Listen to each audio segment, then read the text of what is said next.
Bonjour, bienvenue dans Face au texte, le regard de Reda Almerini, une émission produite et réalisée par l'ODJ.ma. Un espace où l'on prend le temps de lire vraiment, d'aller au-delà des intentions affichées et d'interroger ce que les textes disent, mais aussi ce qu'ils évitent. Après avoir exploré, lors de notre précédente émission, le magnifique ouvrage de Mohamed Belahmar, De la gloire à l'humiliation, consacré aux causes profondes de la chute de Grenade, nous changeons aujourd'hui de registre, mais pas d'exigence. Nous passons de l'histoire collective aux chemins intérieurs, de la mémoire des civilisations à la mémoire intime, de la chute d'un royaume à ces effondrements silencieux qui, parfois, précèdent une renaissance. Aujourd'hui, nous recevons Madame Mariam El Jazuli pour son ouvrage « Oser enfin être ». J'ai pris un réel plaisir à lire cet ouvrage, un texte à la fois lucide, structuré, porté par une logique et une clarté assumée, mais aussi traversé par une émotion sincère et une forme d'amour qui ne cherche pas à s'imposer, mais à se partager. Un livre qui parle de transformation intérieure, de retour à soi et de cette idée simple, mais exigeante, oser être pleinement que l'on est. Mais au fond, et si ce retour à soi n'est pas aussi simple qu'il en a l'air? Et si derrière les mots apaisants, il y avait des tensions, des choix et peut-être même des contradictions? C'est ce que nous allons explorer ensemble avec Madame Mariam El Jazuli. Je précise pour celles et ceux qui découvrent cette émission qu'elle a été conçue et destinée et proposée pour les autrices et les auteurs qui souhaitent faire connaître leurs ouvrages, et pour cela c'est très simple. Il leur suffit de se connecter au site web www.rida-lamrini.com. Ils trouveront dans ce site la charte de l'émission, les émissions déjà précédentes, et ils n'ont qu'à suivre les indications qui sont dans la charte, comment nous contacter et comment nous pouvons confirmer avec eux leur passage parmi nous. Et nous serons ravis de les recevoir.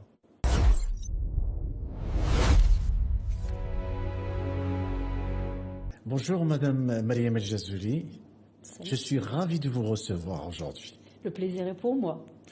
La dernière fois, nous avons reçu un monsieur qui nous a parlé d'un sujet historique. Oui.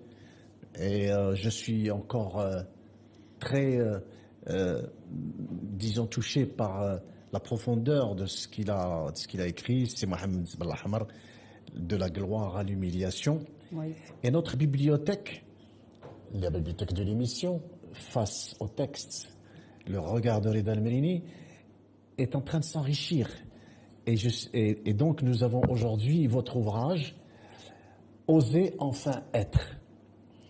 Vous allez nous en parler, nous allons en discuter. Inch'Allah. Et je vais explorer avec vous cet ouvrage, les origines, pourquoi vous l'avez écrit, qu'est-ce que vous cherchez d'après cet ouvrage, et si vous voulez, qu'est-ce que vous attendez un petit peu dans le lecteur. Donc, je vais vous poser ma première question. En lisant votre ouvrage, il y a un mot, il y a une phrase qui m'a frappé. Vous évoquez que les masques deviennent trop lourds. À un moment donné dans la vie, les masques deviennent trop lourds. À quel moment précis dans votre vie vous avez senti que vous ne pouvez plus continuer comme... Donc déjà, Yelmerini, je vous remercie pour cet espace, cet bel espace, et la belle âme que vous dégagez. En fin de compte, c'est les masques, ça veut dire que on a été conditionné, comme j'ai été conditionné, à être orienté beaucoup plus vers l'extérieur que plutôt vers l'intérieur. Ça veut dire que le regard de l'autre, il est plus important, il faut faire ci, il faut rentrer dans un cadre, il faut être comme ça, il faut plaire à tout le monde, il faut essayer faire beaucoup de concessions. Et donc, comme tout le monde, j'ai porté des masques. Mais ce n'est pas des masques où j'étais consciente que je portais des masques. Ça veut dire qu'on porte tous des masques, mais quelquefois on n'est pas conscient qu'on les porte.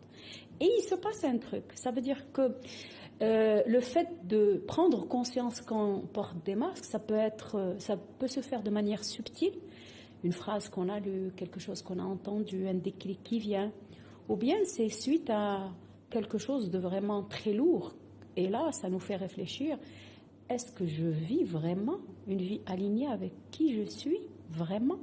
Ou bien est-ce que je vis la vie qu'on attend de moi? Alors, justement, vous dites dans votre ouvrage que tout a commencé chez vous à partir d'un diagnostic qui a bouleversé votre vie. Alors, ma question, Oui.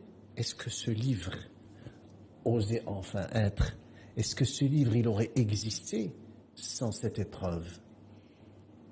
Le fait d'écrire, j'ai toujours écrit dans mes journaux. Mais j'ai jamais osé effectivement partager ce que j'écris. Et est-ce qu'il aurait existé? Ça veut dire que le diagnostic, effectivement, ça a été un des déclics de ma vie. Mais mon travail sur moi, je l'ai commencé avant. Mais c'est vrai que ce diagnostic-là m'a permis d'aller encore plus en profondeur en moi pour pouvoir voir ce qu'il y a à guérir, pour pouvoir guérir ce qu'il y a en chacun de nous. Il y a des choses à guérir.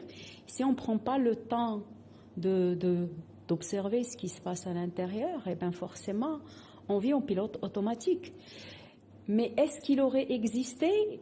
C'est la guérison de mes blessures qui a fait que ce livre a vu le jour. Et surtout la blessure d'invisibilité. Dans votre livre, on lit cette phrase. Oui. Mon corps, mon cœur, Oui. ma vie avait été fissurée. Oui. Mais au lieu de les recoller en silence, Oui. j'ai choisi de les réparer en conscience. Oui. Mon Dieu, j'ai trouvé ce passage sublime. C'est un très beau passage. Alors, question très simple. Comment ce passage vous est-il venu et comment vous l'avez écrit? J'ai découvert ce qu'on appelle la proactivité. Et j'ai découvert cet art japonais qu'on appelle le kintsugi il y a quelques années. Et en faisant un regard en arrière par rapport à tout mon vécu, ben oui, comme tout le monde, on passe quelquefois par des épreuves qui sont très lourdes. Et on s'oublie en chemin. Et le fait que ces fissures-là, effectivement, au lieu de, on pourrait dire, d'être dans la fatalité et de subir ce qui nous arrive, parce que ce qui nous arrive n'est jamais contre nous, même si c'est un gros diagnostic. C'est peut-être un appel de notre corps qui nous dit ben, ça suffit de lui faire porter plus qu'il ne peut porter. Et en découvrant cet art qui m'a fascinée, eh ben, quand une céramique se casse, cette céramique est tellement précieuse et on l'aime tellement et qu'on la recolle avec de l'or, eh ben, moi j'ai choisi de recoller mes fissures avec de l'or. Et mes fissures maintenant, je ne les cache plus. C'est de là où jaillit ma lumière. C'est ce que j'allais vous dire. C'est ce que j'allais vous dire parce que vous continuez à écrire de cette façon esthétiquement très belle. Et vous dites, nos fêlures ne sont pas des failles. Oui. C'est incroyable. Nos fêlures ne sont pas des failles.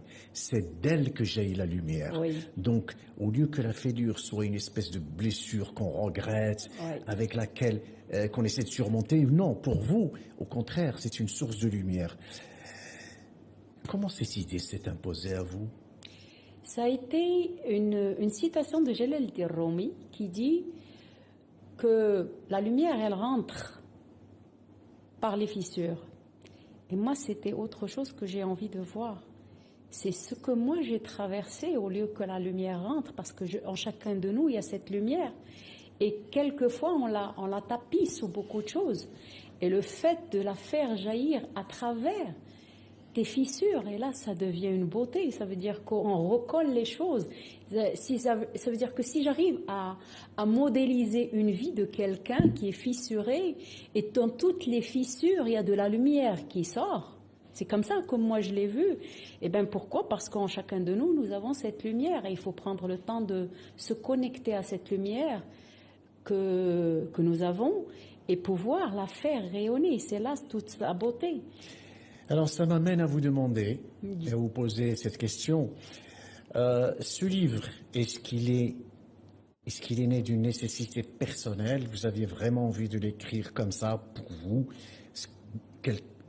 Peut-être d'autres personnes diront à la recherche d'une certaine catharsis.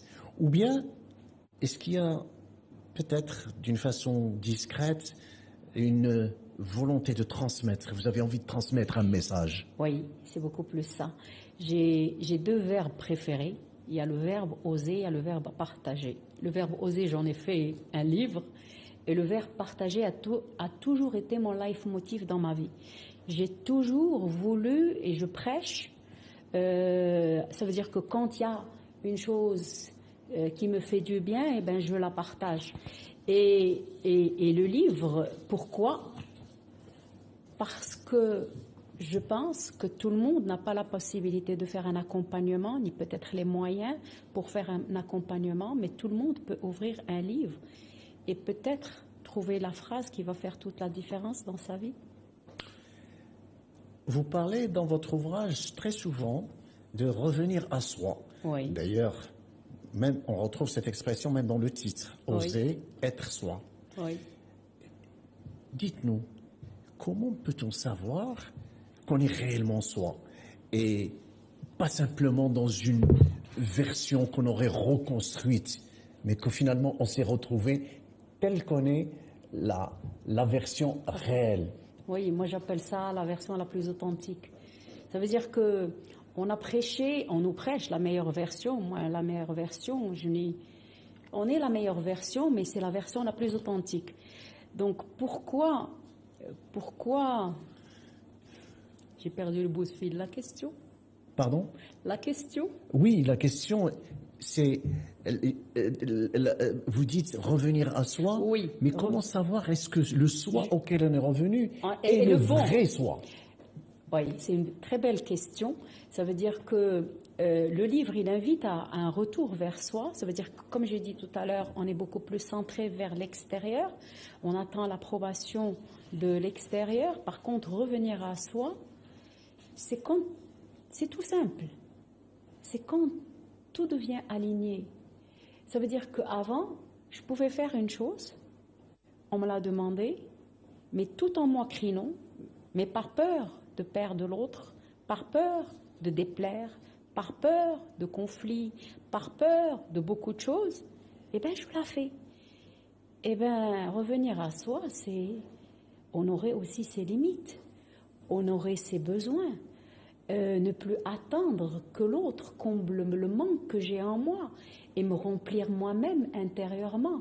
Ça veut dire que quand on est dans une posture où il y a les blessures émotionnelles, là, il y a les loyautés invisibles que nous trimballons, il y a les croyances que nous avons adoptées sans jamais questionner, et bien tout ça fait qu'à un moment donné, on se perd en route. Et revenir à soi, c'est de revoir un petit peu tout ça et faire le filtre. Je garde quoi? Je laisse quoi? Et là, c'est revenir à soi. C'est pas quelque chose qu'on peut expliquer à quelqu'un. Il faut qu'il la vive. Il faut le vivre. Oui, c'est cette paix intérieure que tu vas ressentir par rapport à ce que tu fais. Se sentir en paix avec soi-même. Oui, avec soi-même, aussi avec les autres. Voilà une phrase très forte dans votre ouvrage. Et vous dites, ce que tu n'observes pas te pilote dans l'ombre. Oui, effectivement. ça, il faut être capable d'une grande lucidité. Vous pensez que tout le monde est capable, tout le monde est en mesure d'avoir cette conscience, cette lucidité pour détecter qu'est-ce qui, dont l'ombre est en train de le piloter? Oui, bah, c'est une très belle question. Et moi, je dirais que ce qui se passe, c'est qu'effectivement, on est en pilote automatique. Ça veut dire que nos croyances, nos blessures, nos loyautés invisibles, on trimballe tous des valises émotionnelles derrière nous. Et en les trimballant, quelquefois, on n'est même pas conscient. Et le fait de faire arrêt sur image et d'observer ce qui se passe, est-ce que tout le monde est prêt à le faire? Je dirais oui, tout le monde est capable de le faire s'il se donne la volonté. S'il se donne oui, la volonté. Et moi, je dirais beaucoup plus. Ça veut dire que ce travail-là, pour revenir à soi, et arrêter d'être en pilote automatique, mais c'est beaucoup d'amour pour la personne, pour elle-même et aussi pour les autres. Ça veut dire qu'on ne peut pas donner ce que nous n'avons pas. Est-ce que je vous ai bien comprise, justement, pour arriver à cette lucidité, j'ai l'impression, mais vous allez me corriger peut-être si je me trompe, vous proposez une méthode en 4 étapes. Oui. Observer, se libérer, exprimer, rayonner. Oui. Pourquoi avoir ressenti le besoin de structurer quelque chose que, au fond, vous présentez comme un cheminement intérieur intime? Oui. Est-ce qu'un cheminement intime peut se prêter à une structuration dans la démarche? Là, c'est l'ingénieur qui parle. Donc, c'est un petit peu la cartésienne qui refait surface. Ça veut dire que quelquefois, pour que le mental soit sécurisé, parce qu'on est très dans le mental, on n'est pas dans le ressenti, il a besoin d'être sécurisé, ce mental. Et il doit savoir, effectivement, ressentir qu'il doit être en sécurité. Et pour être en sécurité, il déjà observer ce qui se passe. Donc le pilote automatique, si on n'est pas en observation, on peut pas le détecter. Et une fois qu'on a observé, c'est pas suffisant parce que là, ça reste en sourdine. Ce qu'on a reste en sourdine et il nous façonne. Et il est là, mais on n'a pas envie de libérer. Non, il faut passer à la libération, se libérer. Et là, c'est vraiment un travail de fond intérieur pour pouvoir regarder en face nos fissures. Je vais aller plus loin. Oui. Même en proposant cette méthodologie, vous insistez sur le fait que ce n'est pas une méthode miracle, n'est-ce pas? Oui. Bien. Mais votre livre, justement, mais c'est une méthode. Alors, comment vous expliquez tout ça? Oui. Pourquoi c'est pas une méthode miracle? Ça veut dire que si on attend, après avoir lu un livre, on va changer. Eh bien, là, je dirais, aucun livre ne peut faire le travail à notre place. Aucun accompagnement ne peut faire un travail à notre place.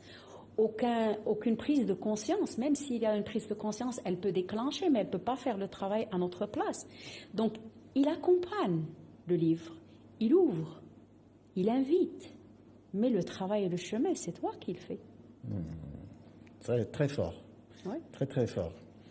Il y a une idée qui frappe également dans votre ouvrage, et je vous cite: « Tu es digne d'amour dès maintenant. » Oui. Ma question, est-ce que vous pensez que cette affirmation qui est la vôtre, Oui. est-ce que cette affirmation est accessible à tout un chacun, ou est-ce que peut-être que c'est quelque chose de très difficile, voire inaccessible pour certaines personnes? Quand on est ancré dans nos blessures, dans nos loyautés, quand on a grandi avec l'idée que l'amour est conditionnel, et là, effectivement, on va ressentir que si on ne fait pas une chose, eh ben, on ne va pas recevoir. Non. Avec la lumière que j'ai à l'intérieur de moi, l'amour que je porte pour moi, c'est maintenant, c'est pas quand je serai la meilleure version. Il n'y a pas de meilleure version. Pour moi, c'est la version la plus authentique. Et effectivement, est-ce que c'est accessible à tout le monde, cet amour de soi? Oui, il est accessible. Mais à partir du moment où on ne cherche plus l'approbation de l'autre pour être aimé. Alors, je vous prends à votre mot, Oui, l'approbation de l'autre. Vous dites, dans votre livre, vous insistez beaucoup sur l'amour de soi. oui, L'amour de soi, oui, vous venez de le dire, Oui. c'est se connaître réellement oui. et pas quelqu'un d'autre, être en paix avec soi. En disant ça, quelle place vous laissez à quelque chose qui est très important dans notre société? C'est le regard des autres. C'est une réalité. Oui, et c'est une réalité, mais il y a beaucoup de stéréotypes. Est-ce que je m'aligne à des stéréotypes qui peut-être ne me conviennent pas? Moi, c'est tout simple. La philosophie que j'ai commencé à adopter, c'est que j'ai un élan pour faire un truc. Si j'arrive à faire cet élan, cet élan, j'y vais et que rien ne me retient, par exemple, si je prends le livre, j'avais cette envie de partager, j'avais cette envie d'écrire, mais j'ai jamais osé. Parce que la peur de la légitimité, la peur du regard de l'autre, la peur de ce qu'on dira-t-on, la peur. Et là, à un moment donné, en me libérant de ce regard, et moi j'ai envie de partager. Est-ce que mon livre va parler à tout le monde? Je ne pense pas. Est-ce qu'il va être compris par tout le monde? Non, je ne pense pas. Mais mon message, il s'adresse à cette personne qui, à un moment donné, se sent dans une vie qui ne lui ressemble pas. Magnifique. Et encore une autre citation, parce que l'émission, elle s'appelle Face au texte. Oui. Le regard de Reda Al-Merini. Oui. C'est-à-dire, moi, on part de votre texte et on essaie pas de l'expliquer, mais disons, d'échanger en espérant que ceux qui vous écoutent à ce moment-là, que vous leur donniez envie d'aller découvrir encore plus. Oui. Alors, vous affirmez, encore une belle phrase, et je vous assure, hein, il y a ces phrases-là que j'ai relevées, je vais vous faire un aveu. Des fois, je me dis, j'aurais aimé avoir, moi, écrit ces phrases, tellement elles sont belles. Alors, tu n'es pas un faire humain, Oui. mais un être humain. Oui. Extraordinaire. Oui. Et dans un monde qui valorise la performance, pensez-vous que cette affirmation est une posture tenable? Oui. J'écrirai un grand oui. À partir du moment Vous confirmez? Je confirme. Vous savez pourquoi je confirme? Parce que quand on se détache du regard de l'autre, eh ben, parce qu'on est dans le faire. On est beaucoup plus dans le faire que plutôt que dans l'être. Et l'être, c'est l'être humain. Ça veut dire que l'ingénieur que j'étais, il était complètement dans les performances, dans les indicateurs, dans la perfection, alors que l'humaine que j'étais, le être que j'étais, il n'est pas là. Il n'était pas là. Et donc, ce regard, personne ne peut avoir le droit de m'autoriser à l'avoir ou pas. C'est mes yeux, c'est mon regard. Et ça, c'est mon libre arbitre. C'est un choix que fait la personne. Est-ce qu'effectivement, elle est prête à faire ce regard-là? Mais on ne peut pas aller vers soi sans faire ce regard. Dans votre ouvrage, vous mettez en avant la responsabilité individuelle. Vous mettez l'accent sur disons, cette caractéristique de l'être humain. Mais cette responsabilité individuelle, elle s'arrête où? Et où commencent les déterminismes? La responsabilité individuelle, c'est un petit peu... Si je prends par exemple, à chaque fois, c'est toujours les autres de ce qui nous arrive, c'est toujours les autres qui sont responsables. Ah, c'est les parents. Ah, c'est la culture. Ah, c'est la famille. Ah, c'est la société. Ah, c'est le pays. Et on ne tourne jamais le regard vers nous-mêmes pour dire, et moi dans tout ça, quelle est ma part de responsabilité? J'adore une phrase, c'est... quand on dit, est-ce que ce qui est important, c'est pas ce que a fait pour toi ton pays, mais qu'est-ce que toi tu fais pour C'est ton pays? John Fitzgerald Kennedy. Effectivement. Et là, c'est effectivement pour reprendre la responsabilité de ma vie, il faut que je prenne la responsabilité aussi de mes choix. Même si on a beau dire que c'est des choix dictés, non, c'est même un choix dicté est un choix. Bien. On retrouve dans votre ouvrage cette phrase: il n'y a rien à accomplir pour mériter d'exister. C'est une très belle idée. Oui, Aujourd'hui, oui, cette phrase, oui. qu'est-ce qu'elle signifie pour vous? Mais dites-moi profondément. Elle est très philosophique. C'est une phrase qui signifie que quand tu te reconnectes, quand tu fais, on vit en étant dans un exil, loin de chez nous. Et quand tu reviens à la maison, et c'est le retour à soi, et bien forcément tu vas retrouver cette paix intérieure. Et là, ça fait toute la différence. Vous parlez également de croyances, de conditionnement, de chaînes invisibles. Oser être soi. Est-ce aussi avoir le courage de se libérer de certaines idées héritées, parfois anciennes, qui ne nous correspondent plus? Et là, la question que je vous pose maintenant, Oui. c'est une question, elle n'est pas la mienne. Oui, Elle revient souvent chez beaucoup de gens. Oui. Et donc, je me fais fort de vous la transmettre oui. pour que vous répondiez à cette interrogation qui a une large portée, j'ai l'impression. Oui, ça veut dire que on a été façonné avec des croyances. On trimballe des loyautés aussi. Mais ça veut dire que moi, je fais la différence entre les belles loyautés que nous avons de nos ancêtres et de notre système familial, mais il y a des loyautés qui nous enchaînent. Et ces loyautés-là, on ne les voit même pas. Ça veut dire que je suis conditionnée, mais je ne suis même pas au courant que je suis conditionnée. Je ne sais même pas que je suis conditionnée. Et ça agit. Les loyautés, c'est comme, j'adore cette métaphore, nous avons un PC et des gros programmes qui tournent en arrière-plan dans le PC. Et pourtant, je n'utilise pas mon PC et la batterie, elle se vide. Donc, il y a un drainage d'énergie. Et donc, il faut ouvrir le gestionnaire de tâches pour pouvoir voir qu'est-ce qu'il faut enlever, qu'est-ce qu'il faut arrêter. C'est un petit peu ça. Est-ce qu'il faut avoir beaucoup d'amour pour soi et surtout pour les autres?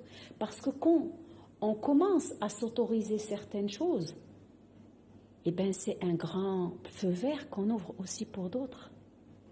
Vous avez dit maintenant, Oui, il faut avoir beaucoup d'amour pour soi, oui, n'est-ce pas? oui. Et pour les autres aussi. Eh bien, vous me tendez la perche. Oui, C'est ma dernière question. oui, Justement, et là je vous cite encore une autre fois, si tu devais retenir une seule chose de ce livre, vous vous adressez à votre lecteur oui, effectivement. et votre lectrice, si tu devais retenir une seule chose de ce livre, tu es digne d'amour dès maintenant. Ma question, si vous deviez nous laisser à nous, qui vous écoutons aujourd'hui, aux auditeurs et aux téléspectateurs, téléspectatrices qui vous suivent, s'il y a une seule chose que nous devons oser à emporter avec nous, une seule chose à oser emporter avec nous après vous avoir écouté, c'est quoi? C'est de s'aimer maintenant. De s'aimer maintenant. De s'aimer maintenant, pas conditionner quand j'aurai, quand je ferai, quand m'accepter comme je suis. Effectivement, on peut libérer certaines choses et on peut améliorer certaines choses, mais même mes parts d'ombre, elles font partie de moi. Et prendre conscience que le meilleur, ça veut dire qu'on peut être soit son meilleur ami, soit son pire ennemi. Et être son meilleur ami, parce que la seule personne qui restera avec nous jusqu'à la fin, eh ben c'est nous, c'est moi. Et en chacun de nous, ça va être la même chose. Et cet amour pour nous-mêmes, il fait qu'il nous remplit tellement que ça commence à déborder. Et on va vers les autres, mais avec beaucoup d'amour. Et on donne avec beaucoup d'amour. Merci, Mariam Jazouli. Ça a été un moment agréable d'échanger avec vous, de vous écouter.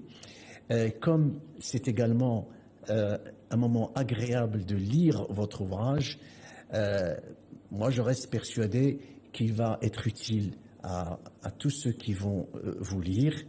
Et merci d'avoir accepté notre invitation. Merci à Et vous. puis, quand vous aurez encore un autre ouvrage, j'imagine, je ne sais pas. Ça trotte, ça commence à trotter. Oui, parce que vous avez parlé de oser et de partager. Oui. Quand vous aurez écrit votre ouvrage partagé, revenez nous voir. Nous serons, Ça, c'est une belle nous proposition. serons heureux de effectivement. vous accueillir à nouveau. Merci beaucoup pour l'espace. Très bonne Merci. continuation, madame. Merci, Merini. Merci beaucoup.